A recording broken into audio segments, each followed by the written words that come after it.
Hey guys, welcome to another episode of Marketers and Founders. Today we're here with Arielle Shnaidman. She is the product marketing manager at Accelo, and they are a task management software. They also deal a lot with contacts, with so many different things, and they work a lot with enterprise, a lot of mid-sized companies, and as well as B2B companies. And she's been crushing it in San Francisco for a couple of years, and she has grown with her role. This is actually I think it's my third time. Yeah, it's my third role there.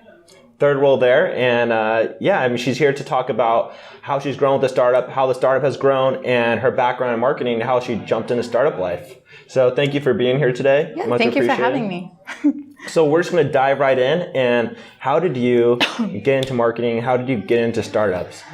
I'm originally from Montreal. And I was working in politics actually in Ottawa. And after 6 months there, I got really frustrated by how slowly everything was moving.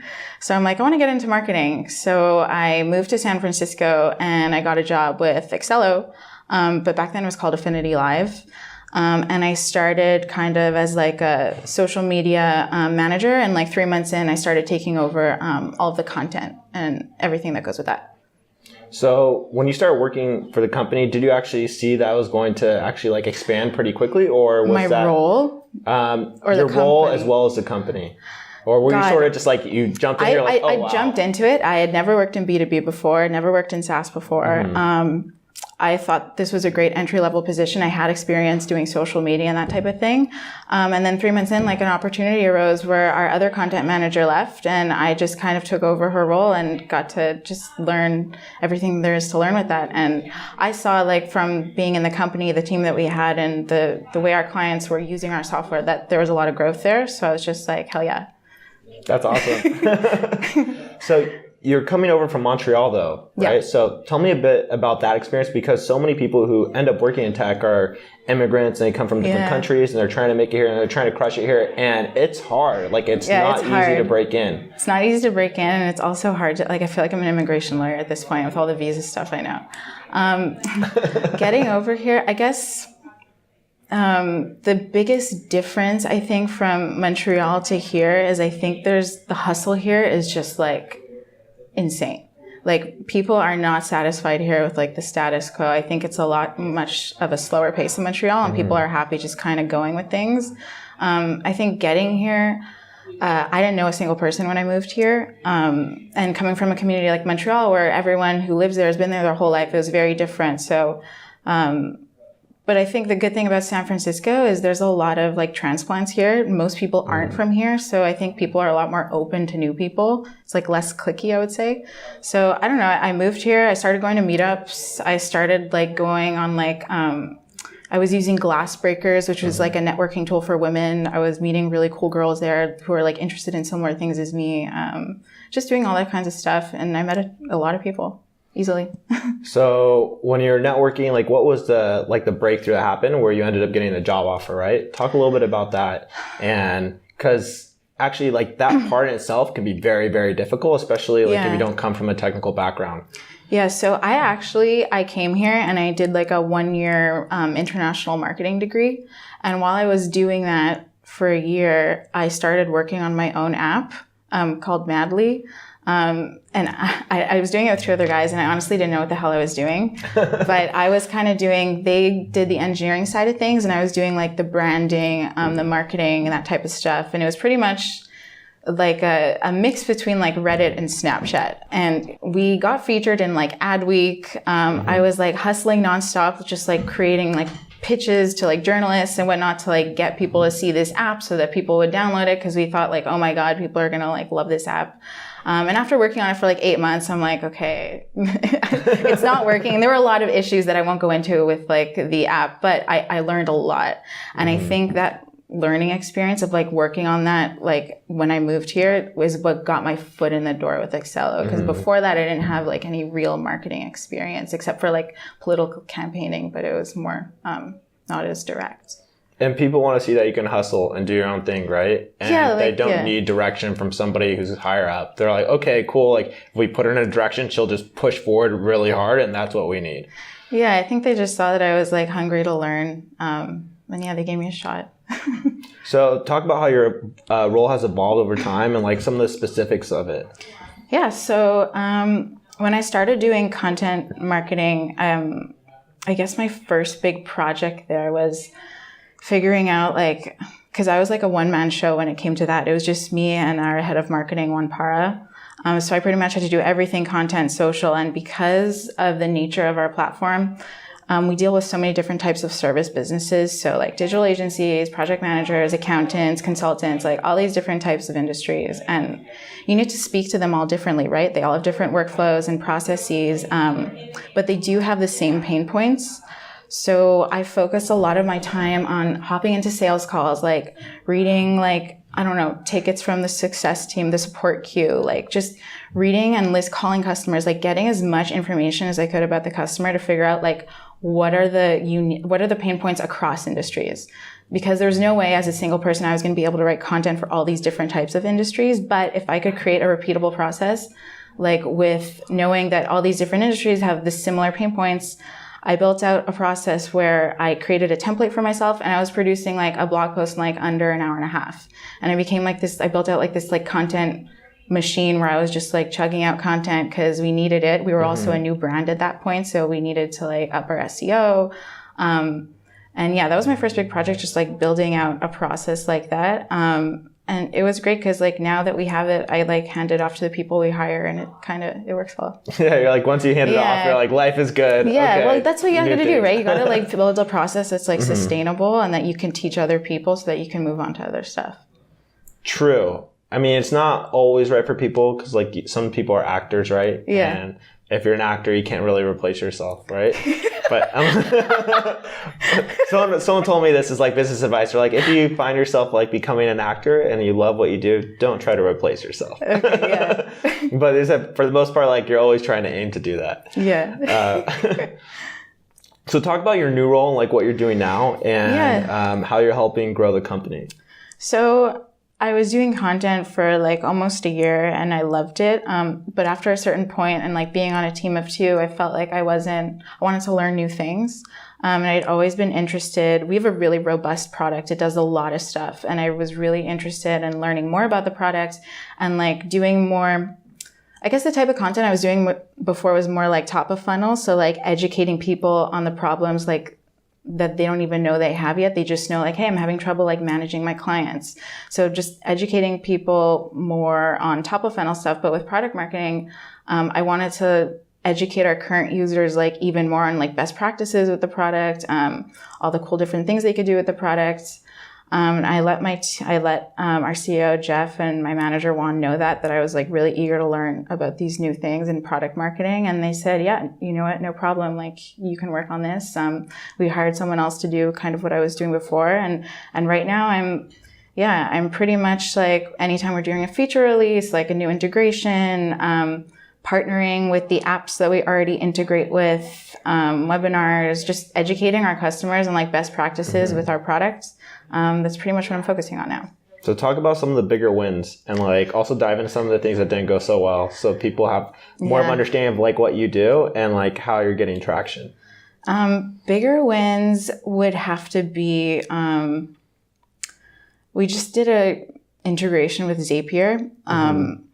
And we were losing, a lot of people want to, are you familiar with Zapier, what Zapier does? It's I'm actually interviewing the founder in a couple of weeks. Yeah. Okay. So it's great. It's great. And it enables you to really connect with all these different apps. So once we integrated with them, we were able to not only were our customers able to build all these new workflows that they weren't able to do before, but from a marketing perspective and getting new leads and technically now we integrate with all these other apps just because we integrate with Zapier, right? Technically we can integrate with HubSpot now, and our customers who are using HubSpot can bring their contacts into Excel.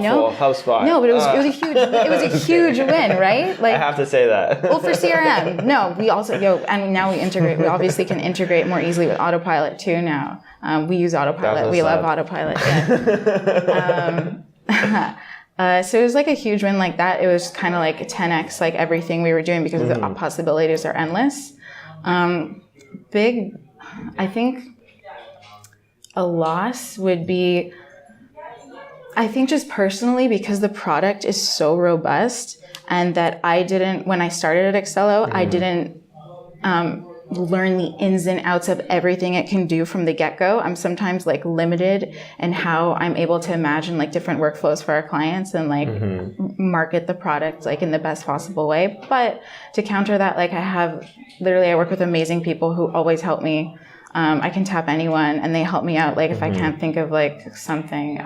So like everything is a huge learning process and everyone really contributes. I can ask for a better team. So.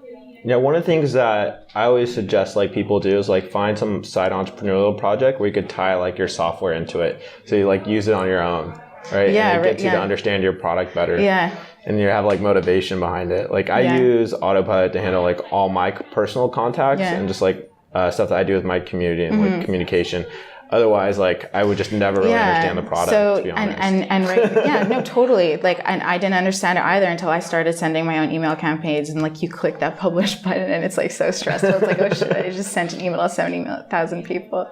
But yeah, so I started like I'll create some of my own projects in Accelo now, just like get better familiarized with it. But yeah, you definitely have to just like use it. To learn it. That makes sense. Yeah. So you're working for an early stage startup now. Did you always consider yourself like more of an entrepreneur, or were you sort of just figuring it out as you were going along? Like I never considered myself an entrepreneur, actually. I never did. And then I like started working on that app when I was in business school, and I was like, okay, like I guess that's like kind of entrepreneurial. But even when I was doing that, I still didn't feel entrepreneurial. Just felt like I was just kind of like going with it. And right now, I think because I've almost been at Accelo for 2 years, I think I'm more confident in like my abilities and like what the product does and just like the scope of the space and just with marketing in general, that I feel like when you have more confidence, you're able to like have more initiatives, more ideas, and like that just like feeds into it more. So I think now I'm a little bit more entrepreneurial, but I think it has a lot to do with confidence and feeling you understand the space that you're in. And I think it's like what you said before, like just going with it, right? So like entrepreneurs are just like people with confidence that doesn't really, like, for no reason, right? They're like, this is going to be awesome. Let's test it. Let's make it happen. And you know what? Every Monday I listen to that new podcast, How I Built This. I don't know if you listen to that. No, it's like today they interviewed the CEO of Instacart, and like every story, it's these stories of these amazing people who built these amazing companies, and stories are all the same. I didn't know what the hell I was doing. So I'm like, oh my God, okay, like I'm not stupid. Like, That's so funny. Yeah, so it makes me feel better. So give me some background, like what it was like growing up, going to college, and did what you study have anything to play into what you're doing now, or is what you're doing now like entirely different? And are you just basically teaching yourself now entirely, right? Right. So I went to McGill up in Montreal, and I did a political science and an anthropology degree. And McGill is like a very well-known university. Yeah. I wish I took more stats classes when I was there now that I'm here, but I thought I was going to go to law school, and that's why I was working in politics. So I didn't take stats. Numbers are important, but I guess my writing, the research you need to do to write all those papers in poli-sci, like that definitely paid off. Asking why all the time, like McGill really taught me like why, don't just regurgitate information, like explain why. And like you can't really solve any good problem unless you keep asking, but why? So in that, yes. But in like, at the same time, when I started at Accelo, like I didn't know anything. I didn't know much. Like I had so much learning to do about the industry, about the tools. Like there's always new tools, new productivity tools, ways like Google's updating like all their stuff. Facebook's always updating all their stuff. So like keeping up with the trends, like it was such a steep learning curve for me. I was just like listening to podcasts, reading all the time, constantly feeling like an idiot. But I had really good people around me. Like again, our head of marketing, Juan Parra, has been the absolute best mentor to me. He's like given me challenges and like given me projects to like really develop my learning skills. So I think it's been really awesome that I've been in a startup that like has really helped me grow. And like given me projects where I wasn't just like, just doing the same thing day after day. I was constantly challenged to keep growing. So talk a little bit about like your team, like who's on your team, what are the backgrounds, and where do you see the company going? Like what problem are you guys solving? I know that's a loaded question, but just take it piece by piece. On the marketing team, we're such a motley crew. Like Nick, our new NBR, he has like a music background. He was doing like music at UC Berkeley. He does like things in commercials. Juan, our head of marketing, has like a background in finance and sales, and then he came to marketing at Accelo. I have a background in politics. Tara, who we just hired, who's the new content person, she's Australian. She was like a journalist, like on TV news, like so very good in front of video and whatnot. Jen is our SEO specialist, and she has a lot of experience with agencies and like speaking at SEO conventions. Like our sales team, Richard, he was a chef and a skater before. Like, I don't know, everyone's from all over the place. So it's like really a motley crew. And I think that makes us really strong because we're all learning and working hard to help each other. I think the company is going and like a lot, we're going somewhere. Like our team is amazing. The client's always first. We work with our customers very closely. And the problem we're trying to solve really is we want to help people make running their businesses easier so that they can spend less time doing annoying things like admin work and repeatable processes, and honestly just get back to the work they love, which means focusing on their clients so they could do a better job. Yeah, and you guys have to like eat your own dog food, right? So you guys can't be like focusing on like all these repeatable processes yourself. No, we automate right? that shit. We automate so much. Yeah, that's what you have to do. That's awesome. So where do you see the company going from where it is right now? And it's growing pretty fast. Yeah, we're growing. And what are your main traction channels, just to tie that in? You mean, so I guess the industries we're going after the most right now are digital agencies. Not because, you know, our product works extremely well for consultants and accountants, but the nature of digital agencies are they're bigger. There are more people working there, so they buy more. They need more seats. They need more subscriptions, and also digital agencies have like a lot of different teams within them. So you have like your project management team and like your success team working on the queue, and like your sales team. So they really utilize the whole scope of the product. So our product has project management, CRM, like service and retainers, sales, timesheets, like time track, like everything you need to connect all the moving parts of your business. Like we do that for you so that you don't have to jump between tools. And that's why I really see like we've been focusing on small to medium sized businesses, but I think moving forward, like we're going to soon, you know, hopefully be able to maybe focus on teams within really larger companies and kind of, you know, really get into that market, but we'll see. Yeah, it sounds really exciting. Yeah. So, what are your main traction channels though? Like where are you guys getting your leads? You said agencies. How are you marketing to them? Like is it how through are we marketing SEO? Is it through content? Yeah, so it's a bunch of things. So we spend a lot of time, we just hired Jen and she has done an amazing job of cleaning up all our SEO. Like we had so much neglected stuff. I mean, Juan and I did the best we could, especially Juan, but she just spent so much time like cleaning up our SEO, like bringing down our cost per lead. So a lot of SEO, we spent a lot of money on that. Content, we put out a lot of content. So we've focused in the past less on like really long form pieces of the content and kept it more on the shorter side so that we can produce more of it. And it's actually been working for us, kind of like that content machine I mentioned earlier.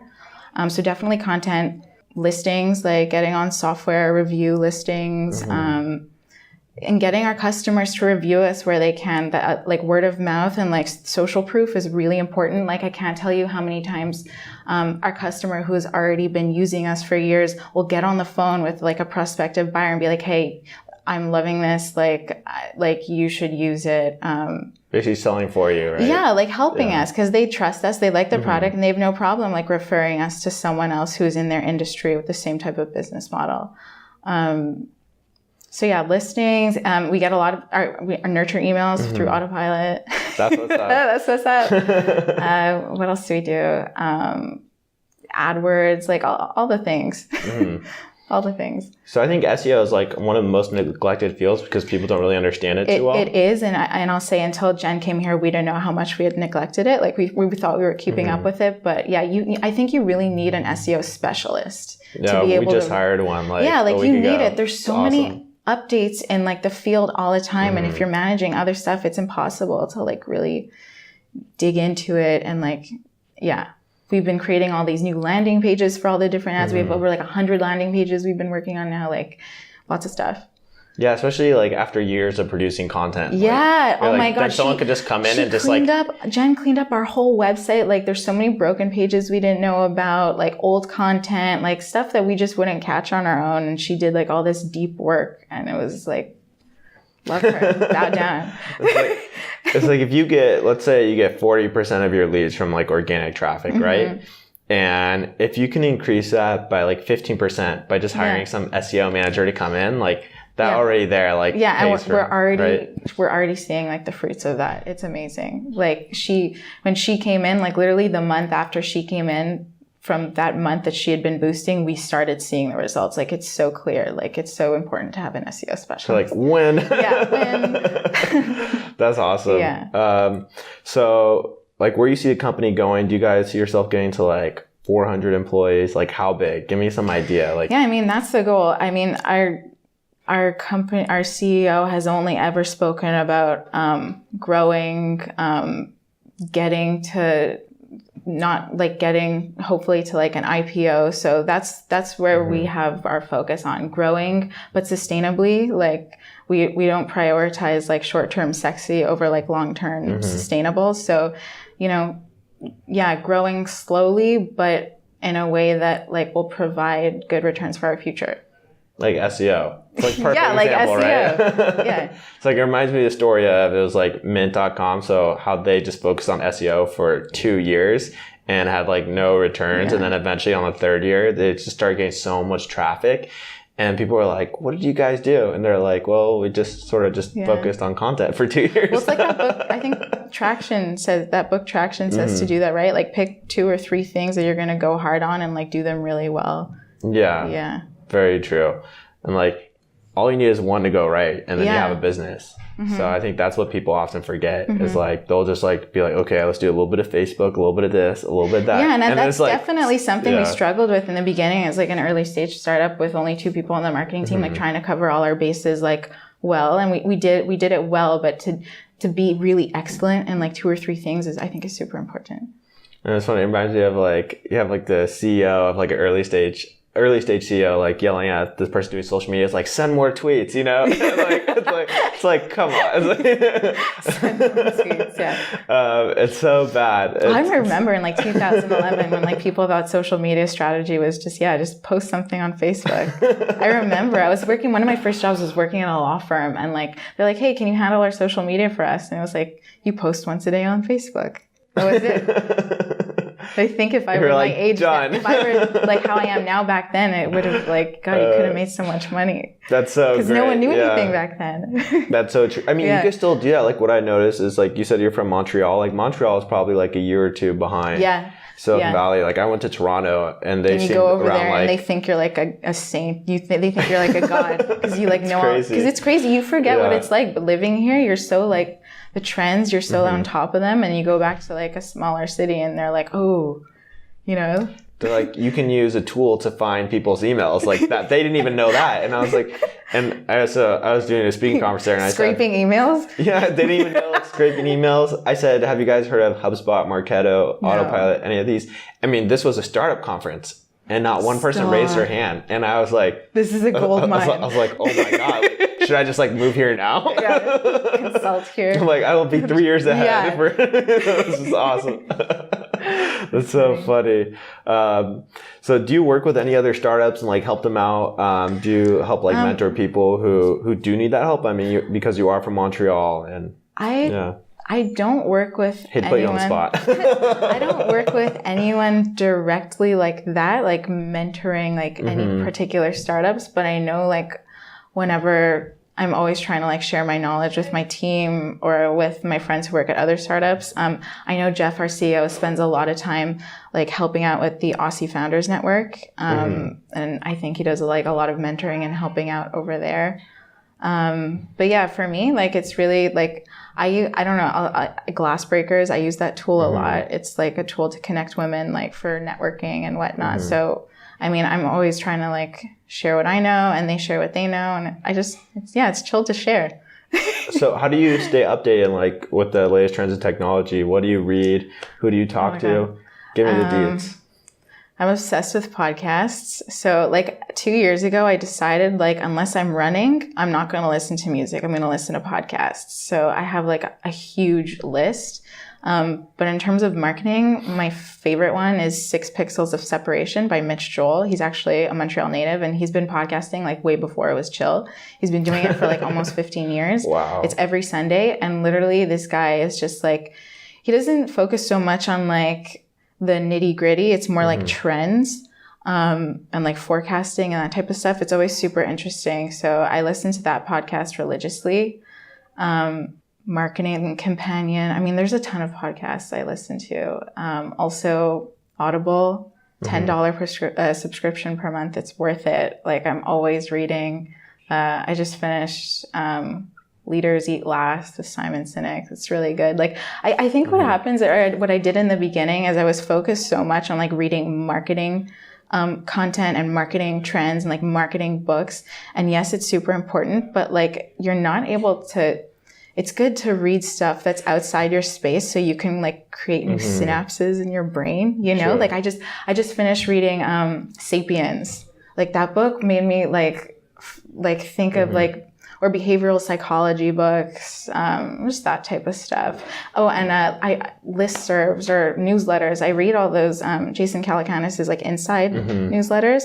I love them. Like everything aggregated in like a list, like investing, like startups, like podcast. They have one for podcasts. They have one for Trump. They have like a I love it. It's like I love it in my email. I read it while I'm eating lunch or on the train, and like I get updated. It's great. That's awesome. Yeah. So one more question before we go. So if someone wants to become a product marketing manager, and they also want to do partnerships as well, then what advice do you have for them if they're trying to jump in that role? You absolutely have to understand the customer. So I wouldn't be able, that's why I think content was a good leeway into like what I'm working on now, because to be able to write the content, I had to really understand the customers, their pain points, their workflows, how they go about managing their businesses, what's hard for them. And understanding that, I was able to write content. And it's the same thing when it comes to product marketing. Like if we have a new feature, like what's the story I'm going to say that they're going to be able to do with this, right? Because describing the feature, like no one cares, right? You need to tell them what they're going to be able to do with the feature and like put it into context. So really understanding your product and how it'll enable the people using it to accomplish what they want to accomplish, I think is super important. So yeah, understand the customer and know how to tell a story. Yeah, I think that's awesome. Thank you so much. Well, this has been another episode of Marketers and Founders. Today we're with Arielle Shnaidman, and she is just crushing it in tech as the product marketing manager of Accelo. And thank you so much for being here today. Cheers, guys, and we'll catch you on the next episode.